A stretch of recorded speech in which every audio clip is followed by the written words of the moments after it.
Abot kamay na ang conviction ni BP Sara.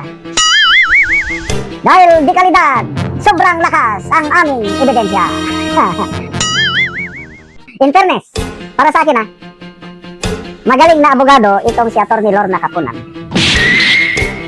Kasi estudyante pa ako, naririnig ko ng pangalan niya. Naging controversial na siya. Yung mga hazing incident noon, hindi ko na maalala yung napakasikat niya. Kaya, it rings a bell on me. Basta Atty. Lorna Capunan.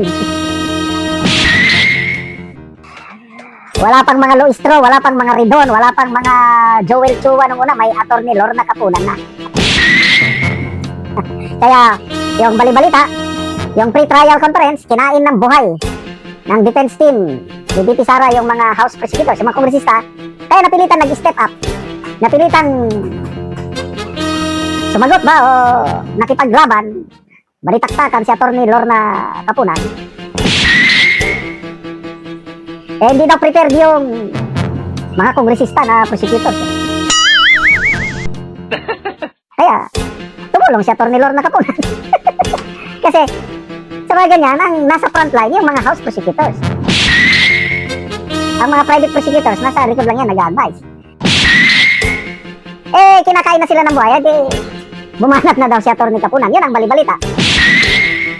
Kaya paglabas niya, after the pre-trial, binugo. Masama ang mood ko ngayon, may period ako. So malakas daw ang ebidensya. Well, ito lang ang tanong ko kay Atty. Capunan. Alam man niya siguro. To me, this is more of a propaganda.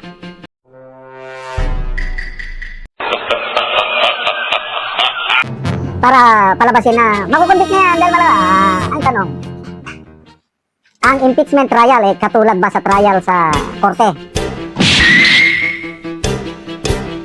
Diba malaking kaibahan? Dahil kung sa mga korte natin, regular courts, evidence-based talaga yan. Dito sa impeachment trial,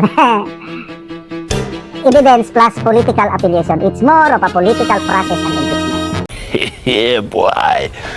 Kahit, example, yung kay late CG Corona.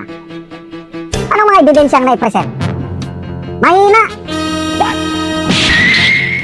Kailang nakonvict pa rin ang late CG Corona. Kasi nga, gumalaw ang powers that yan taga-palasyo, nagbigay daw lang ng 50 million pesos each sa mga bumuto. Kaya yun, convicted siya.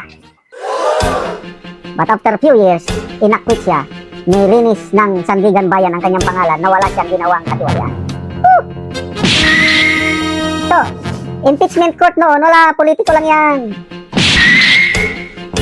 Political influence ang basihan sa pagboto, hindi ebidensya. Sandigan Bayan, ebidensya yan, Panalo si late CG Corona sa Sandigan Bayan, talo siya sa impeachment court. Kasi nga, hindi naman pure evidence ang pinagbabasihan.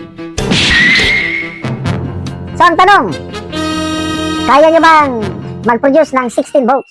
O kahit ibaba na lang ang threshold para wala nang problema. Kahit gawing 15, kahit gawin nyo pang 14. Oh, no.